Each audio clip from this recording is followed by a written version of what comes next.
In this video, you'll see bathroom floor tile mistakes and how to avoid them. Sadly, many people install tile floors incorrectly. This causes ugly installations, cracked tiles, and discolored grout. Today, you'll learn how to avoid common mistakes and get a step-by-step plan that makes your tile installation easy and gives you beautiful results. The first big mistake homeowners make involves tile floor prep. This is where most homeowners need to start, but don't. Before I begin any tile floor installation, I do 4 things. First, I inspect the wood subfloor and check its thickness. Normally, I want 23/32 or 3/4 inch plywood subfloor panels. If the plywood isn't this thickness, I remove it with a pry bar. Now, here's a tip that you should know before removing plywood. I use an oscillating multi-tool to create relief cuts at the wall. This makes the subfloor demo a lot easier and safer. Second, I do a thorough inspection of the floor joists. I find the on-center spacing and look for notches or holes. For instance, the on-center spacing for these joists is 16 inches. And fortunately, there weren't any notches or holes that exceeded code. In addition, I check that the floor joists are level. If the joists aren't level, I sister either 2x6s or 2x8s to them with 3-inch construction screws. And this gives me a solid foundation for new plywood subfloors. More on that in a moment. The third problem some homeowners overlook is thin set residue. If I encounter this issue on plywood or concrete, I remove it with a grinder and a special blade. No doubt this is messy, and I do recommend sealing off the room, as well as wearing the necessary protective gear like silica dust respirators and safety glasses. Now back to the plywood subfloor. Sadly, some homeowners overlook how to install the plywood. Doing this correctly prevents tile floors from cracking. So I apply a 1/2 inch bead of construction adhesive to the joist, then I use 2-inch construction screws to sink the plywood to those joists. I use screws every 4 to 6 inches along the perimeter and every 12 inches in the field so the subfloor panel won't bounce. The next mistake DIYers make is tiling on top of plywood. I frequently get asked, what should you put down before tiling a floor? And the answer is an uncoupling membrane. Uncoupling membranes prevent tiles from cracking.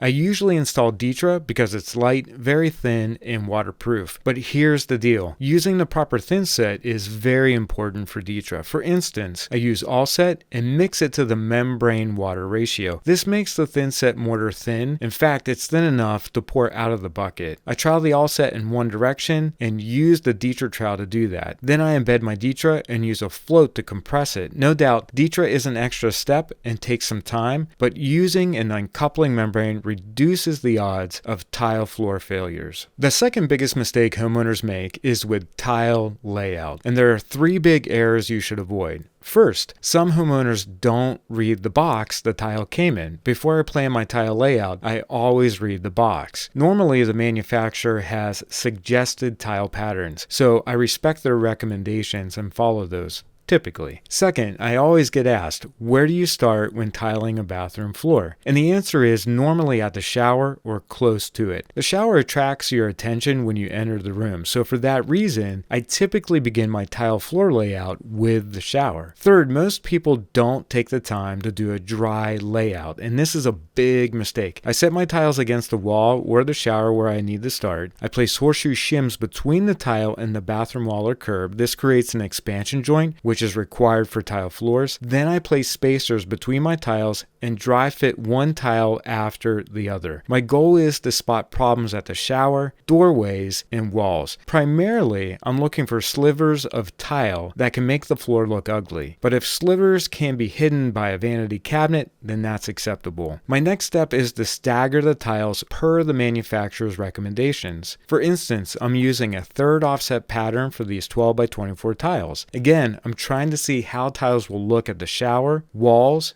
and doorways. This is critical and allows you to see into the future, which is a superpower. Based on this information, I cut my first tile to size, and this begins the tile floor installation process. The third biggest mistake homeowners make is incorrectly setting tile floors, and unfortunately, this mistake has many parts to it. First, homeowners often use the wrong trowel for their tile. Frequently, I get asked, what trowel should I use for setting tile floors? And the answer is, use the trowel tile that gives you 80% or more thin-set mortar coverage. This is specifically for dry areas like bathroom floors. I use this 3/8 inch by 1/2 inch U-shaped trowel for the 12 by 24 porcelain tiles. I did this because I knew it would give me the proper thin-set coverage. Second, many homeowners don't properly fill the DITRA cavities. I completely fill the DITRA cutback cavities with thin-set mortar. This mechanically bonds the tile to the DITRA with the thin-set. Third, some folks don't properly trowel thin-set, period. It's not enough to have the correct trowel size. I apply more thin-set over the DITRA and use directional troweling. This means the trowel notches are parallel to each other. In addition, I hold the trowel at a 45-degree angle while doing that. This maximizes my trowel notch height. I then back flat trowel large format tiles like this cut 12 by 24. I do this with the flat side of my trowel, and my goal is to fill the depressions on the back of the tile. I then set my tile, lightly compress it, and add spacers at the wall. And here's a huge tip. I remove mortar from the edge of the tile before setting the next one. I do this first with my margin trowel, then I use a square sponge and wipe the edge of the tile. This keeps my tile work clean and makes it less frustrating the next day. Before I set the next tile, I add my spacers or tile leveling clips. I use all the same methods I just described, but with one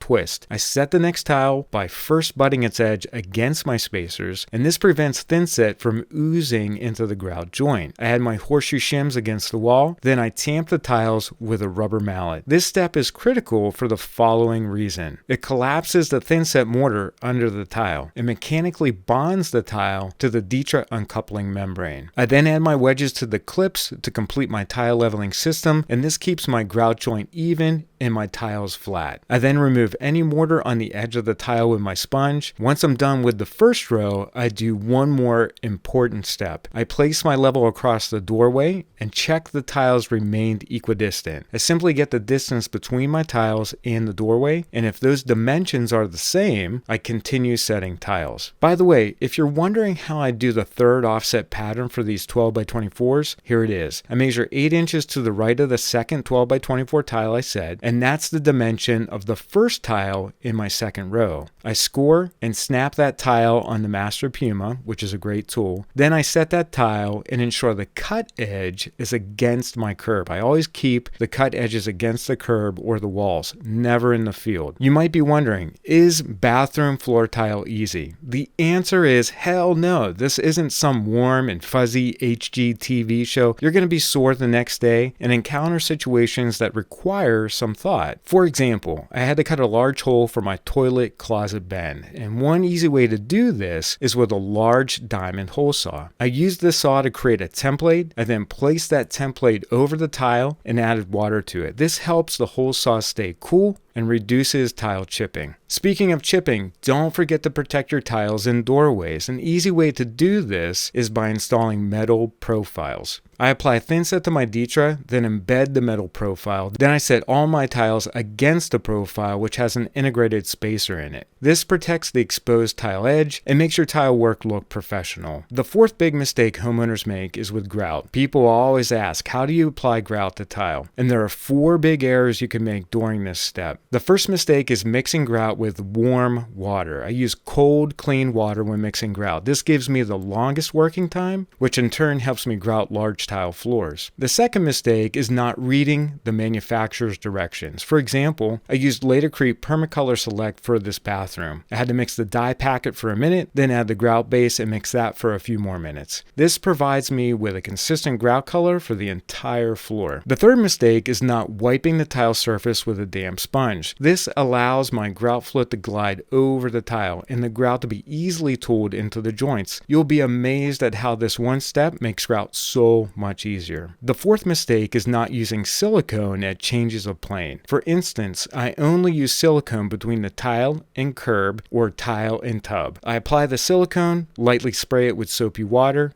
then tool it. This gives me a nice professional look in the end. The main point of my tutorial is that you can avoid bathroom tile floor mistakes with a step-by-step plan. And if you're doing a bathroom remodel and want more tips and tricks, visit homerepairtutor.com today. Thanks for watching, and I'll see you in the next video.